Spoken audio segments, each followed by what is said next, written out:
development detail at this point. It's just in general what we're trying to move towards as far as emphasis goes, especially with the latest legislation and requirements for further diversification.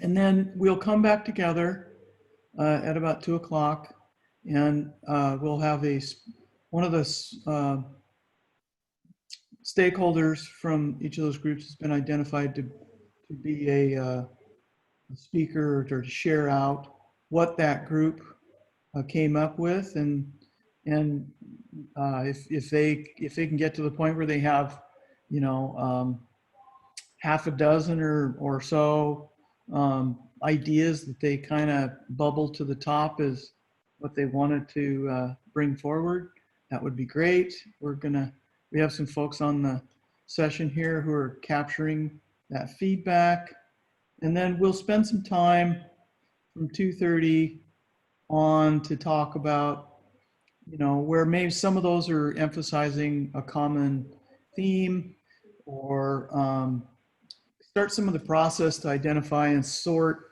those ideas into, you know, are those actions that are things that we could do in the near term, even before the next legislative session and any program funding changes for the future, and then recommended improvements that we would want to organize and take forward to the legislature. We will be working on that this fall. And then other forward-looking concepts that even would go beyond this next term, things that might be, you know, a few years out or longer term, especially since these most recently passed climate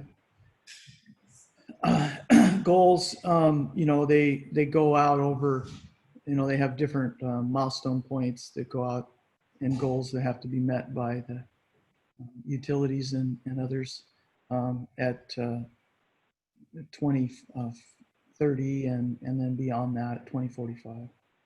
So I guess before we break into these individual groups and the hosts lead those discussions,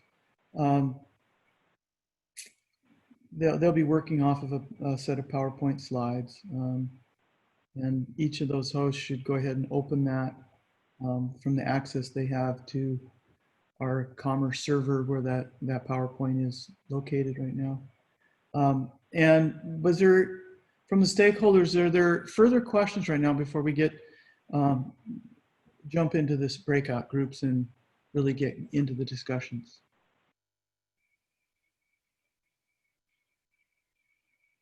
No, all good. Thanks, Bob.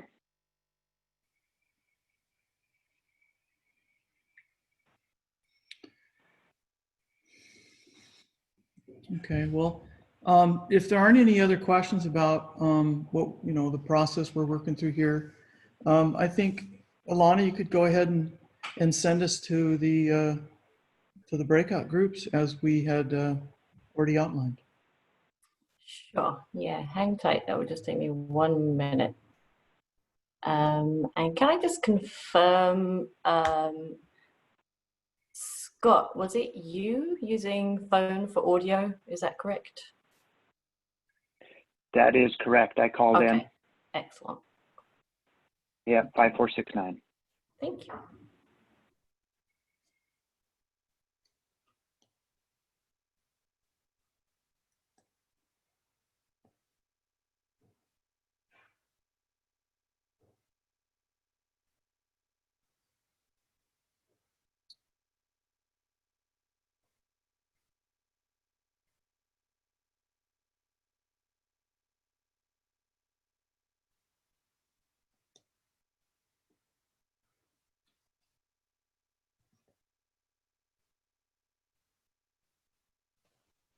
Hey, Bob. Yeah. So you talk about a slide deck. Was that sent in an email? No, we didn't send that out in the email. It's basically the same material that was in the Word document we sent out. Okay. And Scott, this is Kate. I'm in your great breakout group, and I have it. So I'll put it up on our screen. That, good. Okay, excellent. Thanks. Kate, you're in the group with Scott Gibson. Right. Versus my brother, John Gibson. But for some reason, I'm in here with you. Oh, I hope not. Okay, you should all now have an invite to join your breakout rooms.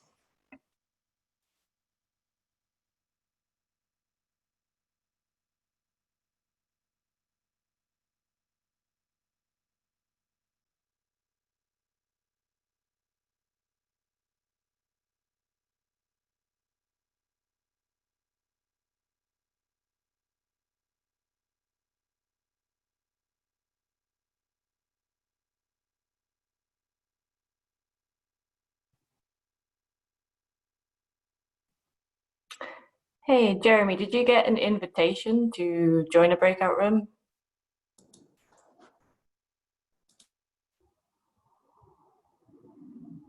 Oh, he has gone.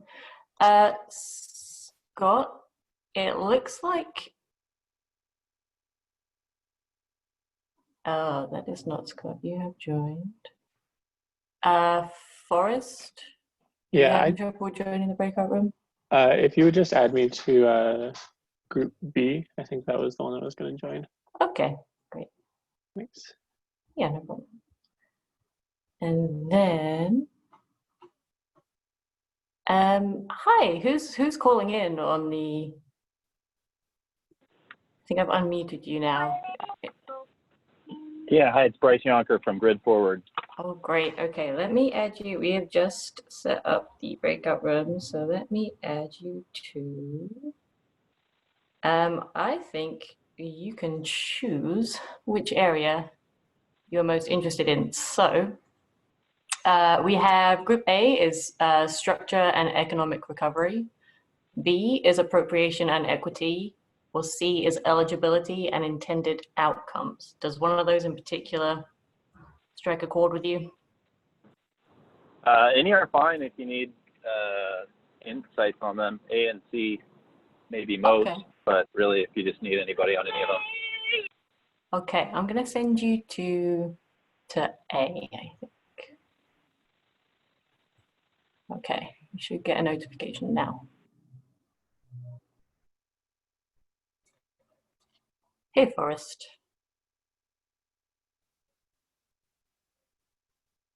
Oh, he's gone.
And we need to look at emerging technologies.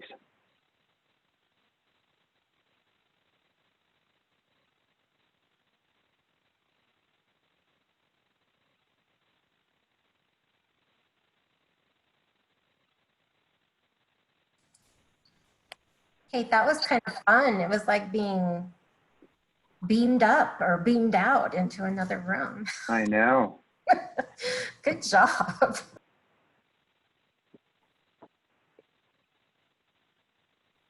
That was, we had 30 seconds to make our summary, Bob. Bob, you're But I on think we mute. got it. Bob, you're muted.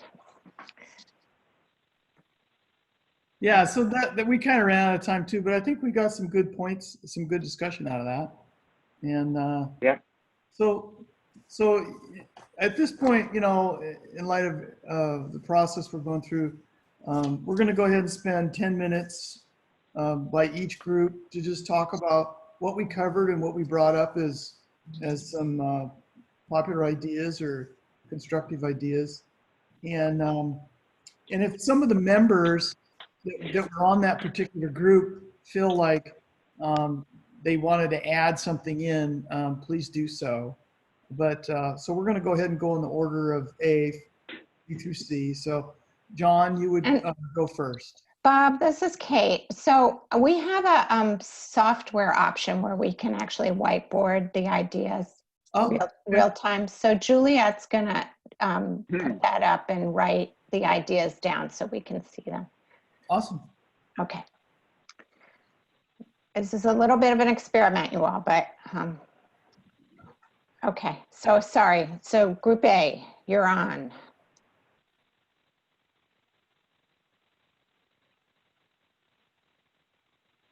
You have to unmute John.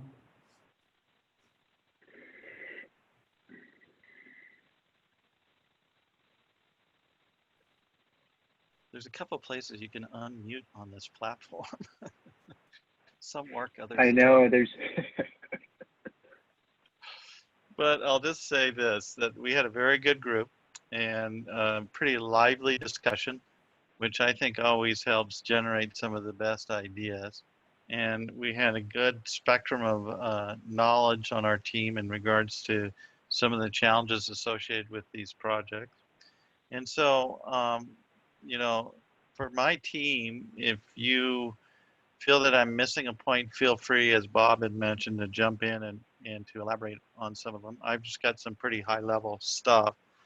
The first is some of the challenges that we've been seeing in regard to the deployment of the Clean Energy Fund projects is this idea of how do we move from a concept like a pilot to be able to operationalize these projects and make them kind of core competencies of the organizations implementing. And so we're seeing kind of that challenge existing at some of the larger utilities. And then we see the challenge actually exists in smaller utilities because unless it's pretty well prescripted or pretty well detailed out the steps that they need to follow to execute the work, often those types of projects won't get any traction simply because of their day-to-day business and the challenges associated with that. So I'll stop there for just a second and let the team contribute a little bit more in there. Okay, so without hearing anything, I'll move on. The other is, you know, historically, these projects, but requirements both from the Department of Commerce and to some extent from the utilities participating, in order to required some kind of capital investment. It required a physical asset to be built. And we're seeing a lot of advances, and in our particular region, there's a lot of capabilities around the software side. So there's interest by our team to figure out how we could leverage the Clean Energy Fund work to do a variety of more technology platforms. And our idea is, I'm not sure if the Clean Energy Fund should just be an implementer of technology, but also a means or a mechanism to be able to rate or validate or to compare or to contrast different types of technology solutions so that a particular region could be implemented. Bryce had this idea that it would even be helpful if a technology platform could be implemented for multiple utilities that are smaller and wouldn't be able to pull off that initiative on their own. So I'll stop there and see if there's any thoughts regarding that.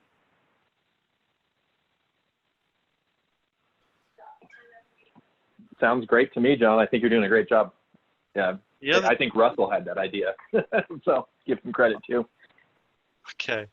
The other is, well, we all know Russ has great ideas, but the other element is that, we want to scale Bob up. To a large extent, Bob brings a significant of experience of, heavy design and control work that he's done through his career. And he's implemented a lot of capital projects. And so often, if you're new to this type of work, you can come in with a proposal that just doesn't make sense, right? There's just not the right amount of dollars to either facilitate the integration or the right number of dollars to do the types of testing necessary to implement the work. And so Bob, to a large extent, had been essentially enabling all of us really with his experience on, you might take this into consideration in regards to the project. Well, if there could be a group or a part of an organization or a committee that would offer that kind of guidance, maybe a board type group that offers that type of guidance to any team proposing work, might be helpful to attract additional customers participating. Any thought there from the team?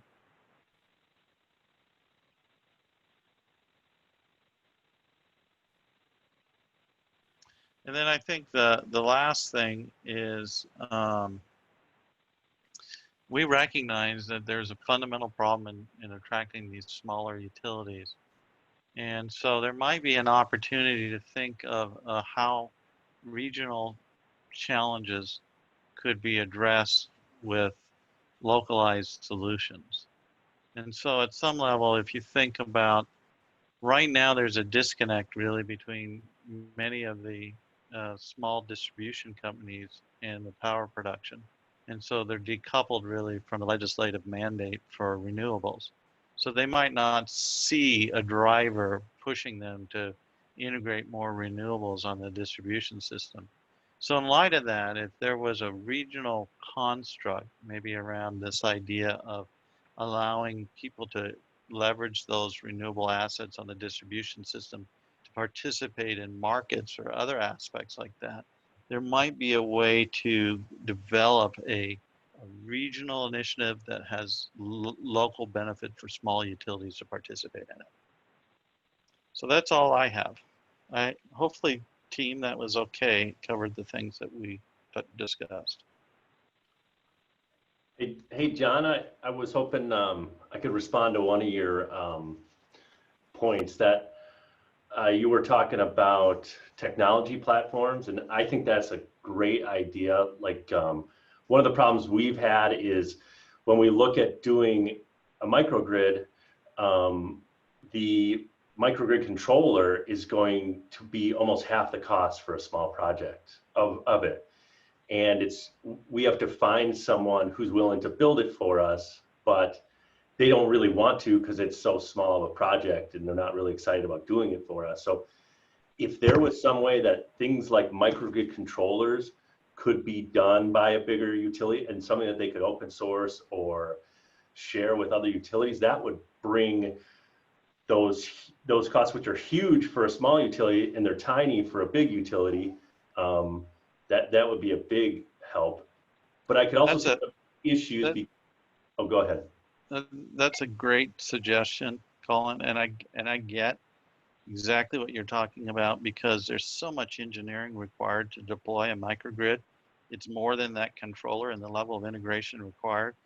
It'd be nice if, to some extent, we could leverage labs to develop a product that become kind of, what would it be? Just kind of plug and play, rather than maybe it's not super advanced, because the more complicated it gets, it's going to need consistent code, checking, and it's going to need people to monitor it to make sure it's working correctly. But it just seems like in the industry, the people who build these microgrid controllers, they're custom and proprietary, and for each company. And I think though it is complex, but it's pretty straightforward. Like if you want to do peak shaving, you should be able to have a pretty simple microcontroller that just is, when your peak hours are. Why can't I have a microcontroller that just stores energy in the battery overnight, and from 6 a.m. to 9 a.m. is delivering power? That should be a really simple tool. But I think it's not, I don't know that it's out there and available right now in a package that a small utility like ours could utilize. Right, and would anyone be interested in delivering that for you, right? And so Yeah. maybe that's what this group could do, is ensure that we can, standardize these products and configure them so that they plug and play and meet a specific interest that you have, that we don't have a commercial outcome interest in it, right? That we can essentially help provide that service. This is Bob. I just want to mention that there was a comment in the chat box by Tanya that what Colin was talking about could be applicable to their systems and other IT type solutions. And I think that's an excellent point we need to capture.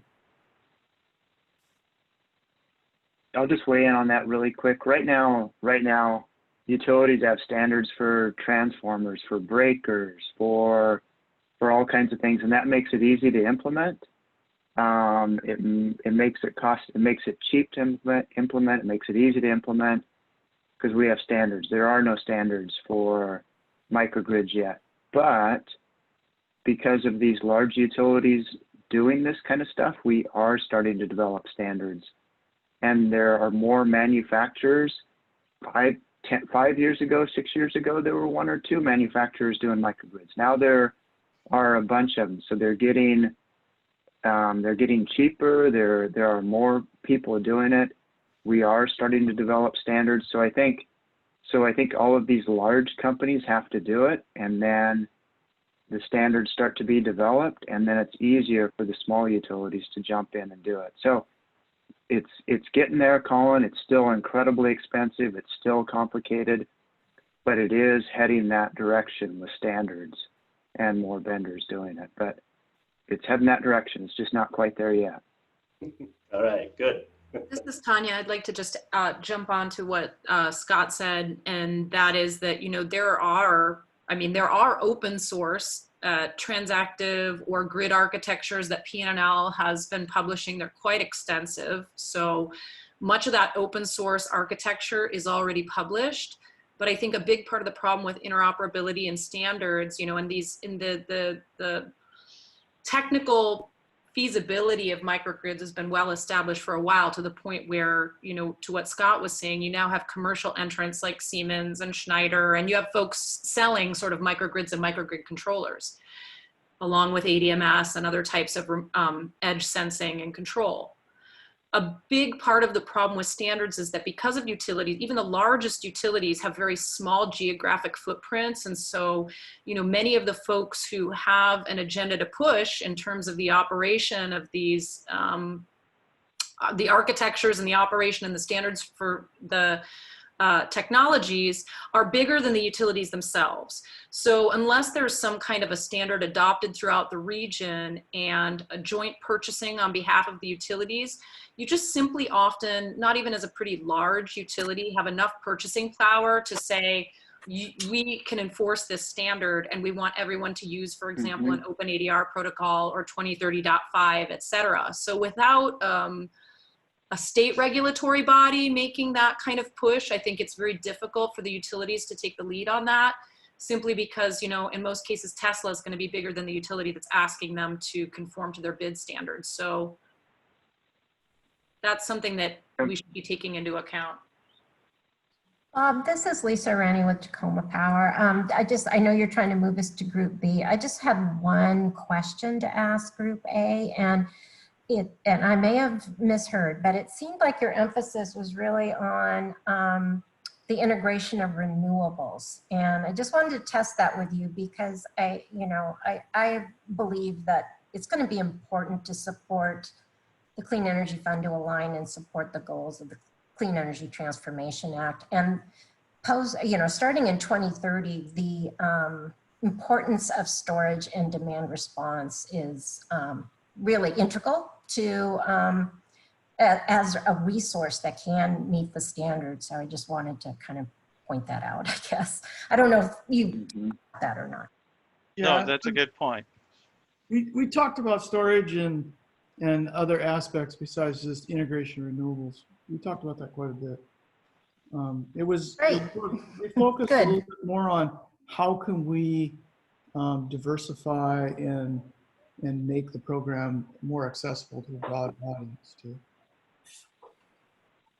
Yep, and Lisa, I will definitely make that point on Group C. Strong point on that. So I thought you would. yeah, very, very well heard.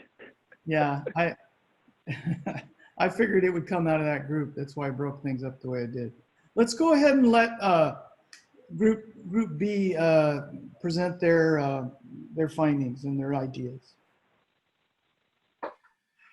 Thanks, everyone. This is Skylar from Grays Harbor PUD. I took some notes on our discussion, which was also very lively, and we had a great group. And thank you, Michael, for facilitating.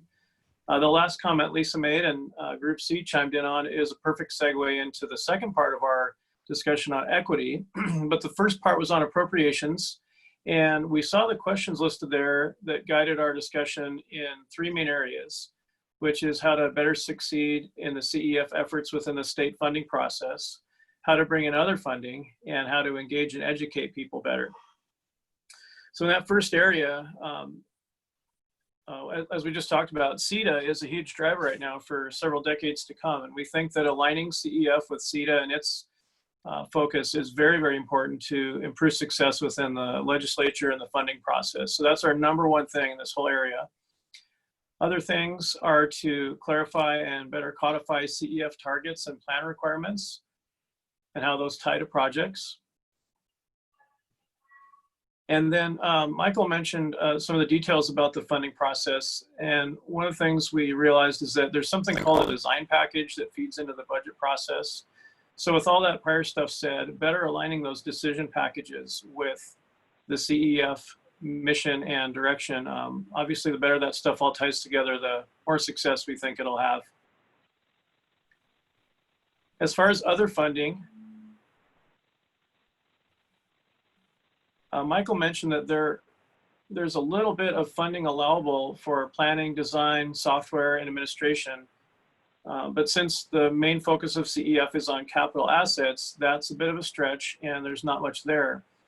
But we discussed how the more that can be included to build success in a project, to have it be better prepared, the better the overall fund will work. So the more that can be expanded and included, the better. And then the third area in that first portion was on education and engagement.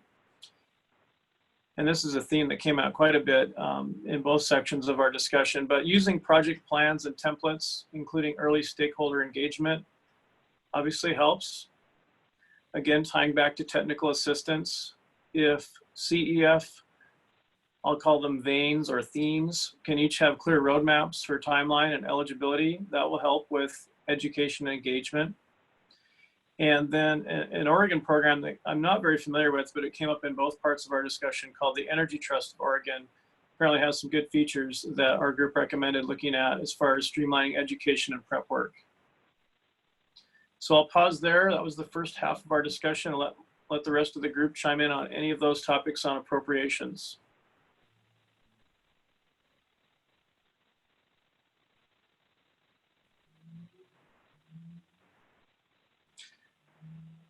Okay.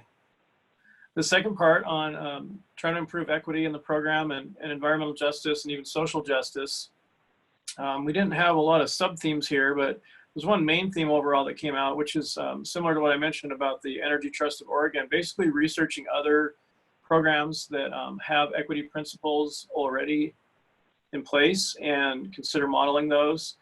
Michael even mentioned the ETS group has some equity features already that he was suggesting he'd send out for consideration.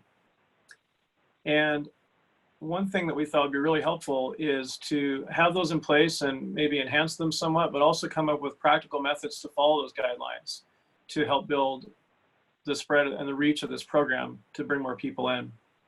The Energy Trust of Oregon was also mentioned again in that. Some specific things they do to help reach a larger number of applicants. And then other specific ideas we talked about, and these aren't in any particular order, but they're all useful. There's a lot of discussion about eligibility in the program for projects, several ideas on how to change those to bring more people in. One of them was to focus less on innovation and different kinds of projects and more of the bread and butter of utilities, like system reliability, resilience, and asset management. There was a point made about considering lowering the project value eligibility threshold. And along the same lines, a great idea about clustering or allowing clustering of smaller projects of a similar nature under a single applicant or project manager, where more people would be reached, but it would be less overhead for Commerce to manage that one project. Training and workforce development came up. If the CEF projects could also cover the full range of training that a project requires, instead of a limited portion of it, to include longer term workforce development, that would be very helpful and would probably attract a broader range of people. And again, back to technical assistance, the more upfront work can be done on design standards, examples from past projects, and project templates to help applicants with their consideration and application. We thought that would really improve reach and equity amongst applicants and maybe bring in some underrepresented groups. A couple more here. We would propose CEF coming up with, as standard as possible, a roadmap for project consideration and implementation that allows for realistic factors that sometimes take quite a bit of time to resolve, like tribal sovereignty that was mentioned in the questions. And having kind of a project flow that covered all that would be really helpful. And along the same lines, the very last one here is recognize the broad partnership needed to succeed. It's obviously CEF, it's utilities, it's community, stakeholders, and the workforce development piece fits in that as well. So again, that was the second part, and I invite the rest of the group to comment on any of those or other things I missed. And thank you.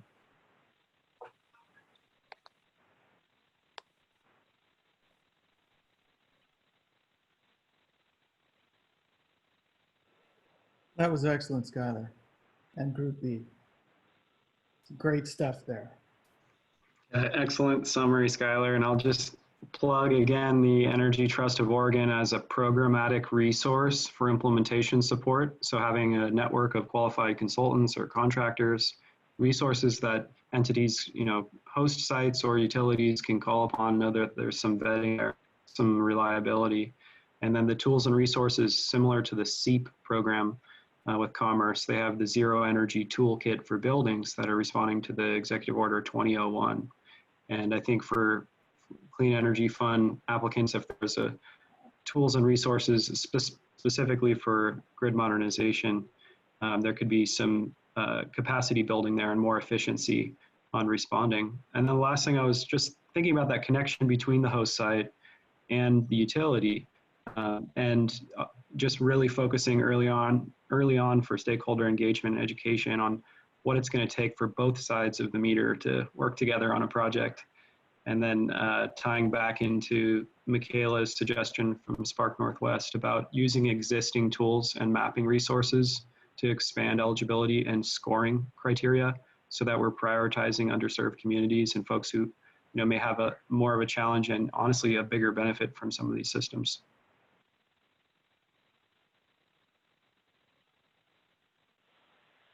I think it was clear from John's recap in Group A, but just to reiterate, I mean, we talked about a number of the areas you just reported on, but we did talk about how additional funding for areas that aren't traditionally considered capital really could expand, the potential success and eligible programs and projects under this, as well as the idea that you mentioned to have multiple, maybe smaller operators working under a similar project. So talked about a number of similar areas.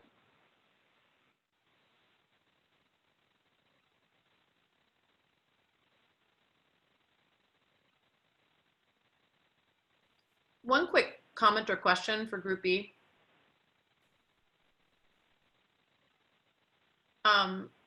Did anything come up around team composition? I know it came up briefly in ours in terms of the amount of emphasis that's put on a really well-balanced team in terms of co-creation with the stakeholder communities, tribal entities, customers. I can speak briefly to that.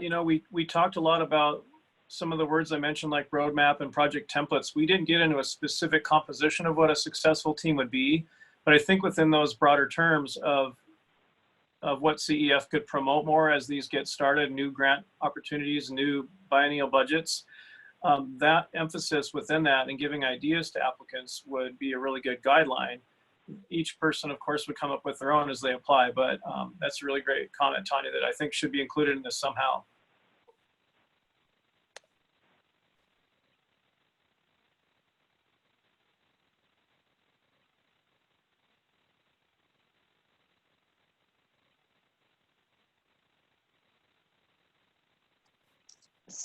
So this is Kate. That might be a good transition to Group C. And Scott. Yeah. Yep. All right. Yeah. Thanks. Thanks, Kate. Thanks again for hosting ours. And so our group was, we discussed really who should be eligible for clean energy funds and what technologies should be eligible, the intended outcomes. And we had same as everybody else, we had a very lively discussion.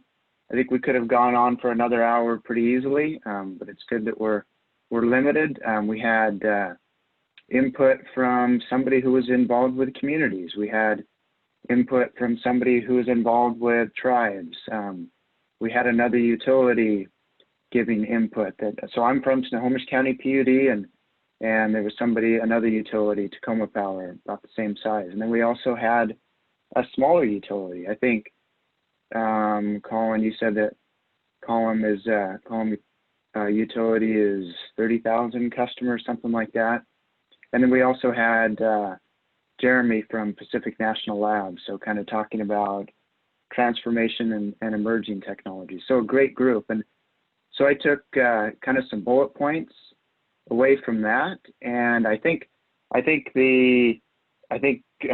everybody agreed that they were tired of a few large utilities getting a majority of the clean energy funds, and that it's time to spread the wealth. Everybody agreed that we need a transformation in how the dollars are distributed. Large utilities have benefited substantially on Clean Energy Fund 1 and Clean Energy Fund 2.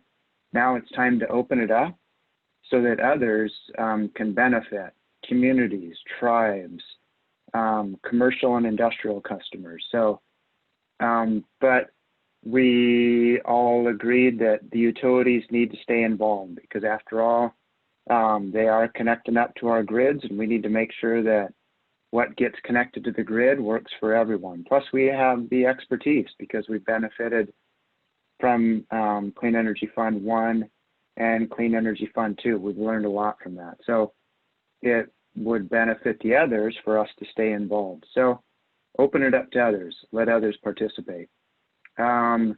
Need to lower the matching dollar fund. So not every utility has $5 million or $10 million to put towards a project. Maybe that utility only has 500,000 or $1 million, but they still need to do things to get to 100% renewables by 2050. So they've still got to participate. So we need to open it up and allow them to be part of it.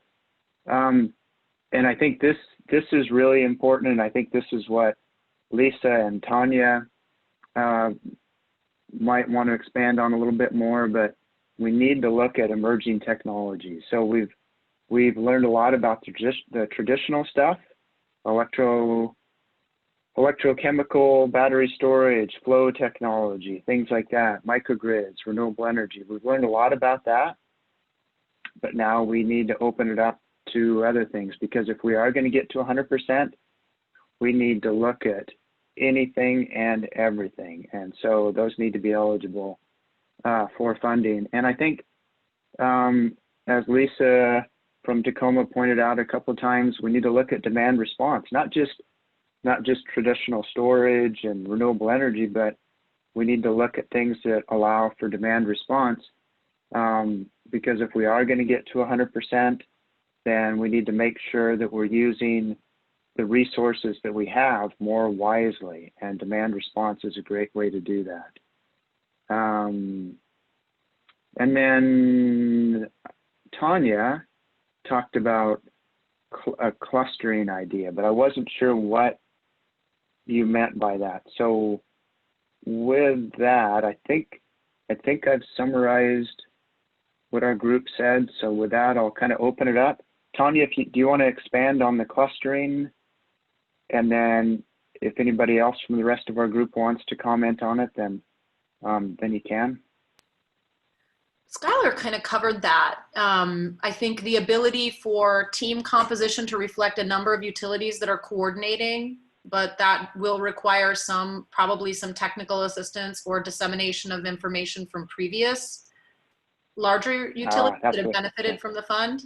But we did also talk about how certain technology platforms and emerging technologies are expensive the first time you implement them, as John Gibson accurately pointed out about microgrid controllers.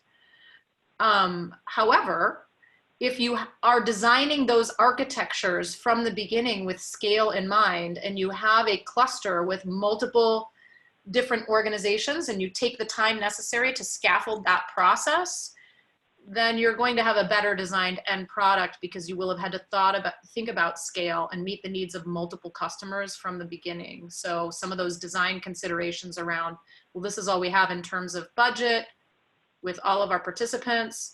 Therefore, how can we build the best solution within this budget? But it's not one size fits one. That there may be some advantage in clustering for that reason, for the innovation reason. Yeah. Yeah, good point. Thanks, Tanya.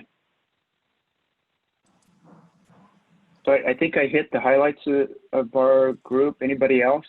Lisa or Yeah, sure. I'll just. Colin or Jeremy? This is Lisa. I'd like to just add a little emphasis on the storage. And I know, Bob, your group, or Group A, no, Group B. No, Group A, I can't remember.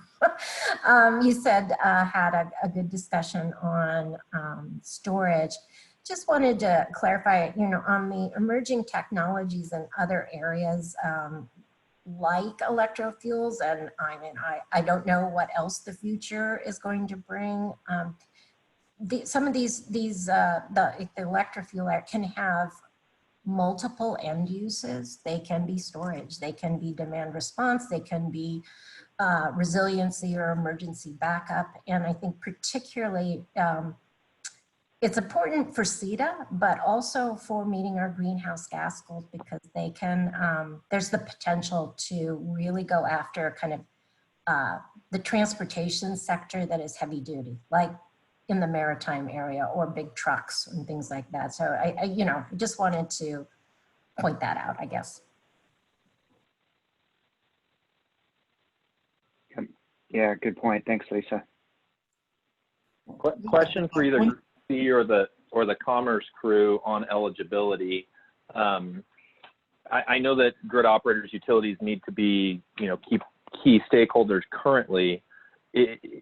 With the discussion that Group C had, was the conversation, looking to potentially have, fully commercial parties, and then utilities just being involved on the integration side at the tail end, or where did that conversation head? And then maybe a practical question as to how that's feasible, how you might get access to stakeholders like that to have them applying to something like this. Yeah. Do you want me to talk? Go ahead. Go ahead, Tanya. Thanks, Scott. And feel free to add anything. I think if you look at the RD&D fund, for example, there was massive participation from a number of commercial entities and private, public, et cetera. So I don't think there's any limitation there in terms of the commercial parties, but we talked about a few different things, sort of clustering with a longer process. I think the DOE Connected Communities FOA is a great example of that. They're, giving a long lead time for people to form teams and to develop structure. Then they're going to a concept paper, then a full proposal. So that roadmap that Group B talked about is one way to allow, the partnership to emerge first, and then the prime to come out of whoever has the appetite to manage that contract on behalf of the cluster. But I think that the R&D fund for CEF clearly showed that there are plenty of non-utility actors who have the appetite to manage these types of projects and technologies. So we didn't talk about that specifically in our group, but we did talk about some of the other. And what we really said too, Scott, is that your recollection of the rest of the group that utilities really have to be on the partnership team because of the technical assistance that they can provide to any project that would go forward. Right. Yeah, right now the utility has to be the applicant, and maybe that's the way it needs to stay that way going forward. But if that changes, maybe a community is the applicant, maybe a commercial, maybe the tribes are the applicant, but they have to show that they have a utility as a partner in order to be eligible. So maybe the utility could get taken out of the role of having to be the applicant, but whoever the applicant is has to demonstrate that they have a utility as a partner. So that could be one option. So something to think about. But that keeps the utility engaged, which I think is incredibly important. I think we all agree with that. I really want to echo that suggestion on allowing tribes to be the applicant. I think that's a really exciting opportunity. And in terms of enlisting utility support, some type of guidelines or framework for how that partnership can play out so there's accountability on both sides is great. Mm-hmm. Just going back to a suggestion on looking at new and innovative technologies, well, I think that is really important. I think this current focused discussion on how to expand access and include all members of our community in the opportunity to have a microgrid in their backyard. I really think we've done some learning and some capacity building and efficiencies have been developed through the projects that have been funded. And I'd say before we go and fund some advanced technology project in a urban center, that we look at increasing access and providing more resources and tools to folks so we can have some tribal projects and have some rural community PUD-led projects and make those not so much of a heavy lift.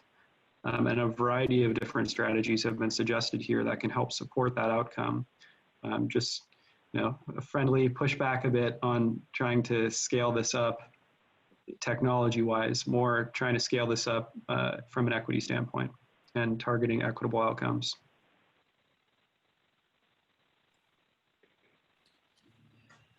So, yeah, thanks, Jack. I think we all agreed that you need a little bit of everything. But yeah, go ahead, Bob. Sorry. yeah, so that's an excellent range of feedback. A lot of the feedback from each individual group touches on things I was generally expecting would come through. But the volume of it and diversity of it is even greater than I had anticipated. So we have, we have a little bit of time left to talk as an overall group now, after the feedback from each group about how can we kind of take these themes, some of which, admittedly, some of these similar things came up in multiple groups, such as the eligibility or, the helping, smaller organizations or get access or in participation. What I'd like to do now is just kind of open things up to, of all these things we've talked about, are there a handful of things that we think are immediate action items that we should be considering?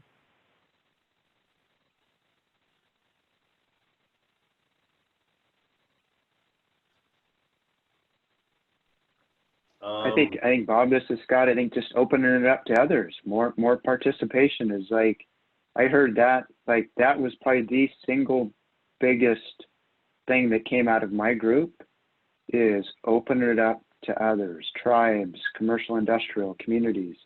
not just the big utilities. That was probably the most important thing that came out of ours, I think.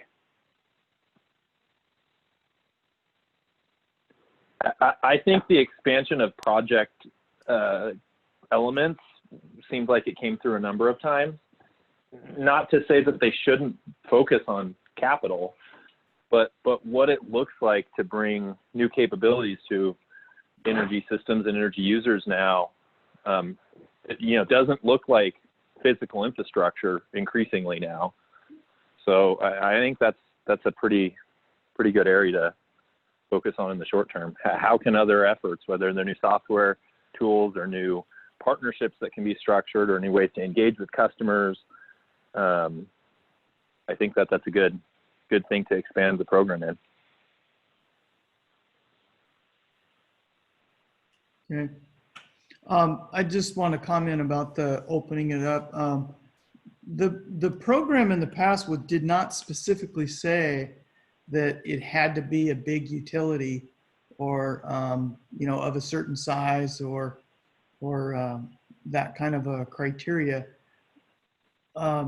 However, what I will say is the result we've typically gotten is most of the organizations that had the bandwidth and something already in mind that came forward and were successful in the grid program anyway, happened to be larger utilities with some already somewhat well developed processes.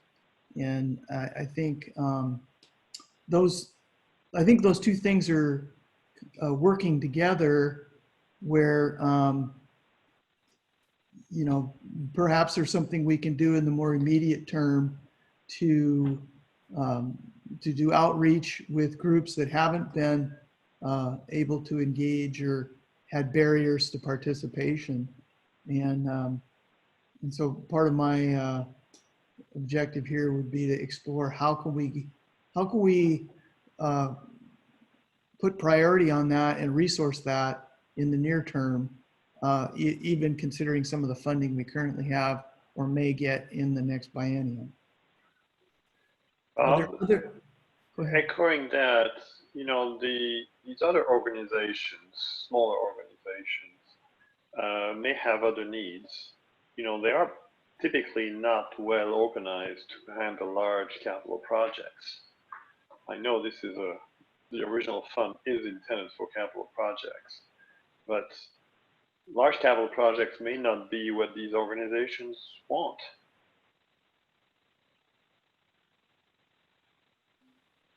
One thing that came up in our group about that is whether it's a large capital project if you have a large territory, but a similar project deployed for a smaller footprint or use case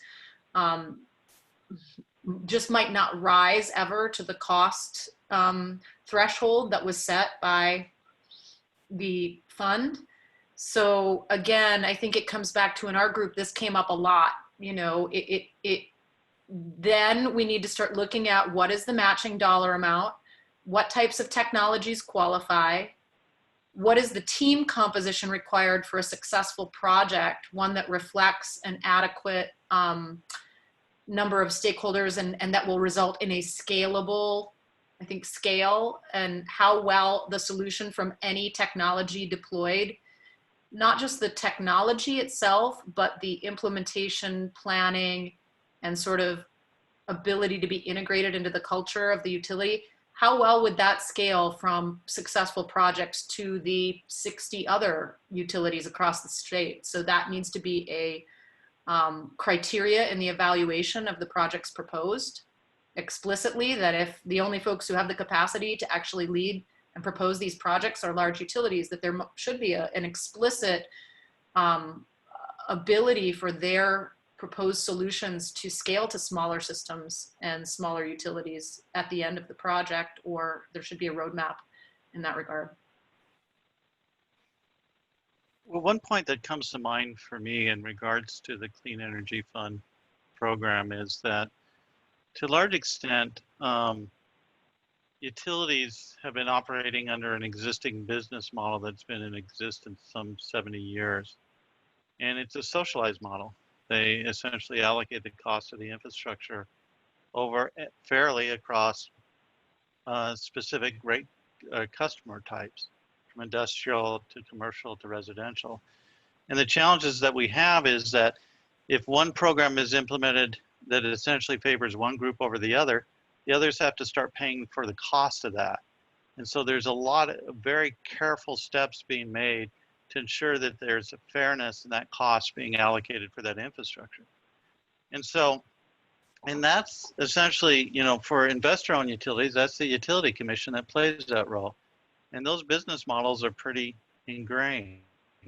And to some extent, the idea of this clean energy fund was, how can we get third parties to be able to participate differently with their utility? Because as a part of that fairness and that socialized program, that it's really restrictive in the types of programs and products and services that can be offered as a function of that.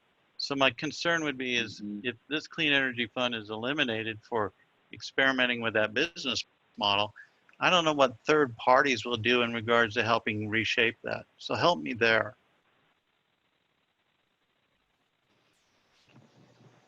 Yeah, those are good questions. You definitely taking into consideration rate structuring and equity of service and access. One thing that I think came up in the community solar legislative effort and some advocacy by local community organizations was looking at utility discount programs and rate assistance programs as a resource for supporting some of these projects. Any thoughts on that? Well, I have a thought on it. This is Lisa Rennie from Tacoma Power, because we have spent a number of legislative sessions pursuing an expansion of how you can deliver the benefits of solar to low-income customers. And, you know, initially, we really felt that was through community solar. And as we looked at it more, really, I think depending on, you know, where the utility is and its costs and, you know, whether or not really it has carbon that can be credited, you know, as one of the values.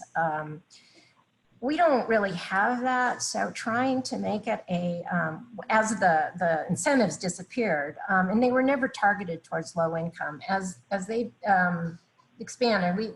There is the new grant that's, well, it's not the new grant, but it was revised.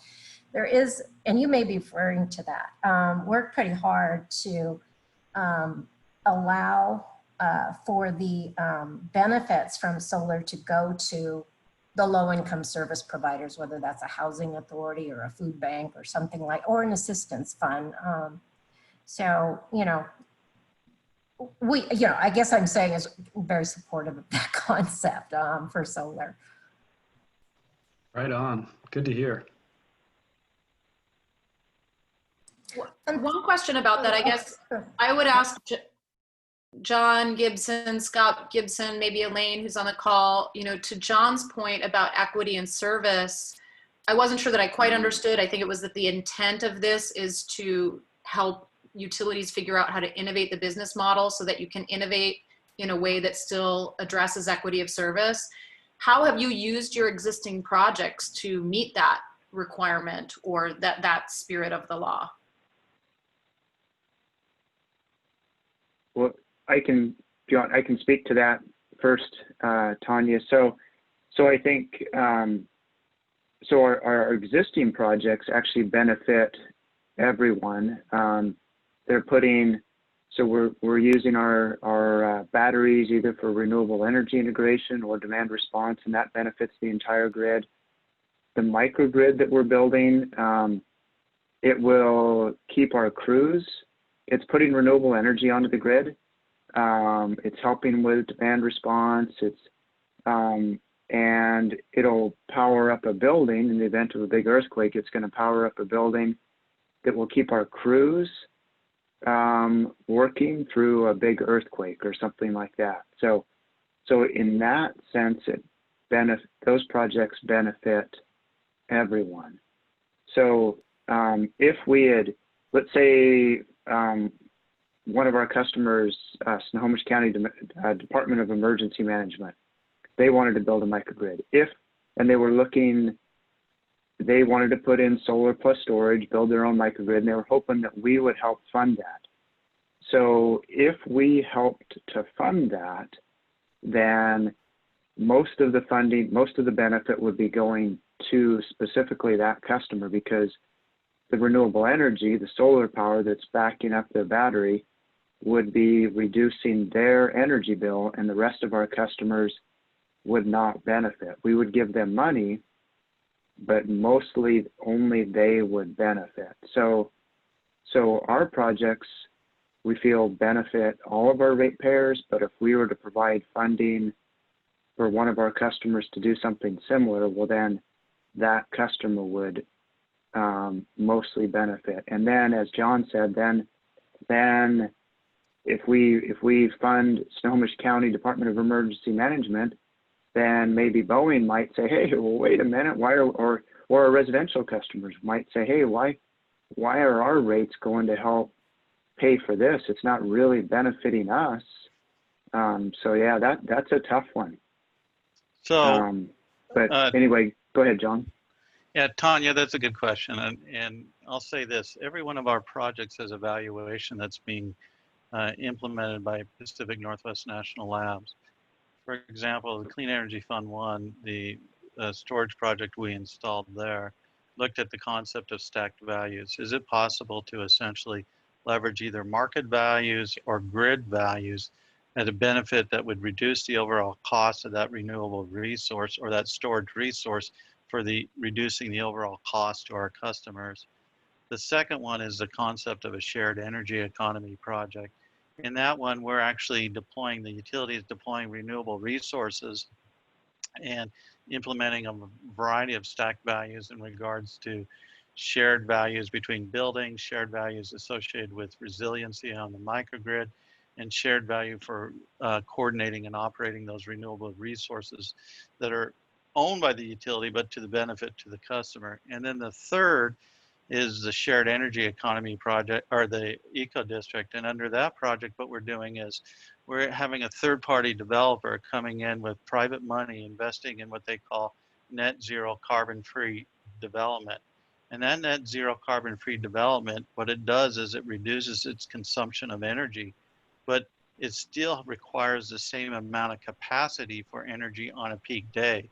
Therefore, there's no reduction on that infrastructure. So they pay less of the bill. This developer will pay less of the bill of the energy, but still require the same amount of capacity. Those costs are shifted to other customers.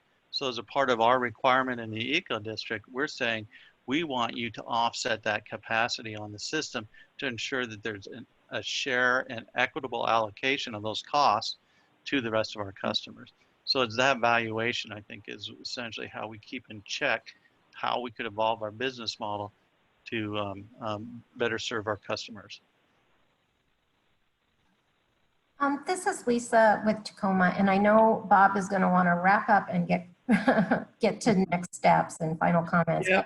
I just wanted to just touch really quickly on, in the equity space, our group did have a little bit of discussion on, which I wanted to expand on a little bit more. The clean energy, CETA does the transportation, the energy transformation projects that can account for 20% under the greenhouse gas neutral standard. That is really the only area where you can actually count carbon reduction.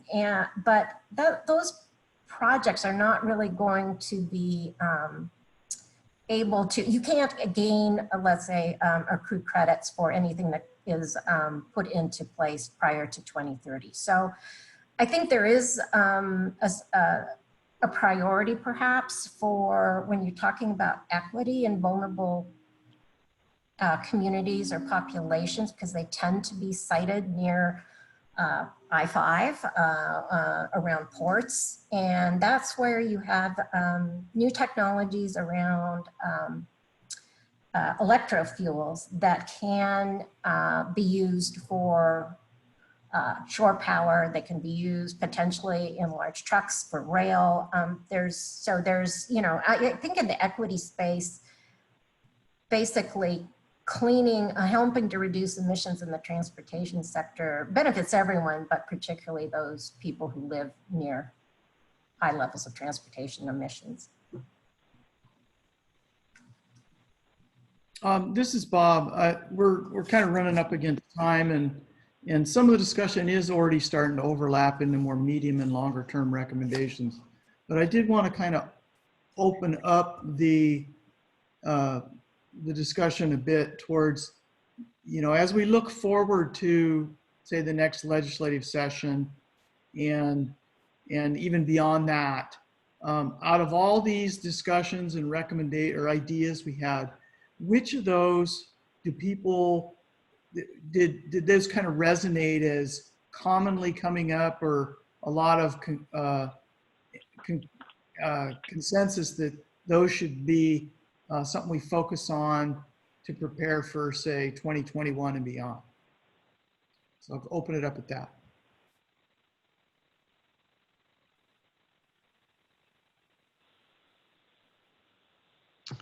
Hi all, this is Jack again. Just one plug again for some programmatic approach to creating access to resources, tools, and potentially technical support. And then including reporting criteria for how equitable analysis, stakeholder engagement, and outcomes were represented in the project, with an overlay of workforce development and technical training.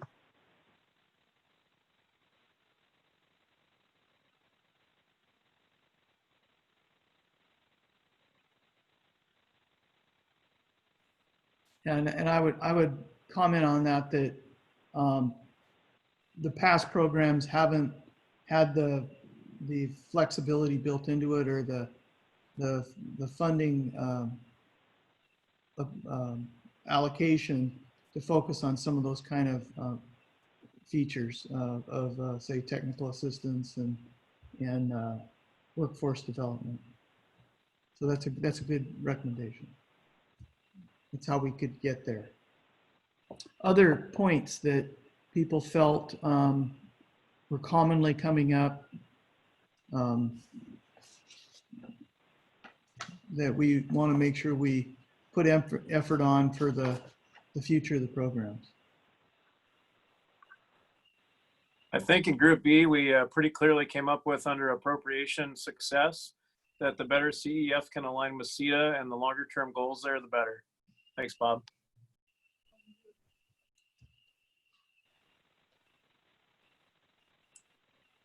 This is Michaela. I think also extending the event horizon about which you can communicate about the program. I think there seems to be like reluctance to engage people or talk about the programs before things are concrete. And I think that creates like just frustration and not really knowing how to develop projects if we don't really have information. Even if it's not set in stone, I think it's okay to communicate about programs early, even if they're not concrete yet.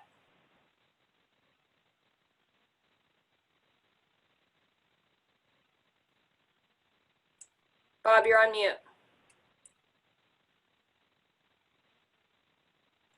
Sorry about that. And that's a good suggestion, Michaela, because I think what I got out of that was we need to have more of this type of stakeholder engagement of a diverse, broader representation on where things, you know, where we go from here with this input and how we can craft that into future funding, design, and program development. Another one would be to it'd be good maybe to lower the funding requirements so smaller utilities can get in. And I'm not sure what that lower dollar amount should be, and I would assume you don't want it too low, because you don't want to attract too many applicants and kind of overwhelm the program. And I'm not really sure what the reasoning was to have it I think at 2 million is the minimum project size. Not to put you on the spot, Bob, but maybe you can speak to what the thinking is with what the level is at right now. So yeah, sure, I can talk about that. In CEF2, we were tasked with having a separate competition for smaller utilities, and the threshold was below $1 million. And we did some amount of outreach, probably not as much as we should, but what we had based on resources available. And we talked to several small utilities, but in the end, the only one that came forward was Opalco. And maybe the climate's changed now in the last 3 years, but that was pretty disappointing. And so when we did CEF3, we set a limit that was consistent with how most of the other projects had shaped up. And as a result, you know, we ended up basically, you know, of the opinion, or when we crafted the program, that most of these projects of any meaningful size and technology and learning curve opportunity typically cost, you know, more than $2 million. So, and because of those limitations and of not only bandwidth and that, it really, you know, indirectly resulted in a program that was really not accessible to a larger audience. And that's what we're trying to address now. One other just quick piece of feedback about that, Bob. I know too that, you know, we've only got your time like part-time, and there are a lot of technical questions and technical requirements for the funding to be CapEx, and what's considered CapEx and what's considered innovative, what's considered grid modernization, issues around equity, and asking the right questions and sort of getting to the point where stakeholders can get those answered can actually take kind of a lot of work. And I know when PECI was talking to some of the smaller PUDs, that it just, within the time frame between the time that it was announced and the time that concept papers were due, they just, you know, you'd have one systems engineer who had to actually do the work. They're not an R&D engineer, you know, and they oversee a small group, and they just didn't have the bandwidth to like make the meet. They could have done it if it would have been a longer time frame. So I just want to echo what others said about the event horizon. I think that was Michaela, thank you. And providing technical assistance during a longer event horizon and having early discussions, even when the concept and the requirements are not fully formed. Yeah, that's a good point. I mean, you know, one thing I guess I've shared with some of the people we've worked with, but, you know, is that there's been several times I've tried to press the message that we needed some sort of improved pipeline or development process and engagement. And the problem we keep running into is not just the restrictions of the capital definitions, but available bandwidth within the department to fully engage all those more diverse groups. And I think that's what's going to come out of this discussion is we need to find a way to resource that effectively if this program is going to expand and grow to meet where things need to go, not just for helping utilities with CETA compliance, but you know, just expectations in general. Bob, we need you to start working some more hours. Exactly. But I think that's where the You utilities. can probably hear me laughing, but yeah. I think that's where the utilities that have benefited now need to step up and help those who haven't benefited as much learn. So that's why we're learning. We can now spread the knowledge. We have UW writing reports for us. Professor Kirshen is on this call, so he's putting together reports that hopefully can be handed out to people who are thinking about doing this, and they can learn from it. John, myself, we can help others learn. So I think that's where we need to step up a little bit and help out. So we're past time here now, and I want to talk just briefly about next steps. My sense before we even had this session was that we might need a third session to more formally list out suggestions and get people to kind of rank them and further define that into priorities. We do have, because the time schedule has been giving us a little bit more flexibility. So we may be putting that together. And one of the other thoughts that I had that we could is for a next step is, we're kind of overdue for having another one of our quarterly meetings with the participants in the GRID program, and perhaps we could expand the invite list for that and do it on a similar type format as this. So I think we need to kind of close up here, wrap up for this session. But at this point, I think the next thing we're going to do is compile the feedback we got today on ideas, and then identify next steps for how we can further sort and prioritize those, and other activities we could do to further engage not just these participants, but some of the folks that really haven't been able to engage late in this process. So if you have further feedback, reach out to me directly, emails or phone calls. I think most of you have my contact information. Will do. Thanks, Bob. I'm going to sign off. Have a great rest of your day. Thank you, everybody. Kate, did you have anything you want to add in closing? Nope, I do not. Okay, we'll talk later. Okay. Thanks, All right, everyone. thanks, everyone. Thank you. Thanks, everyone.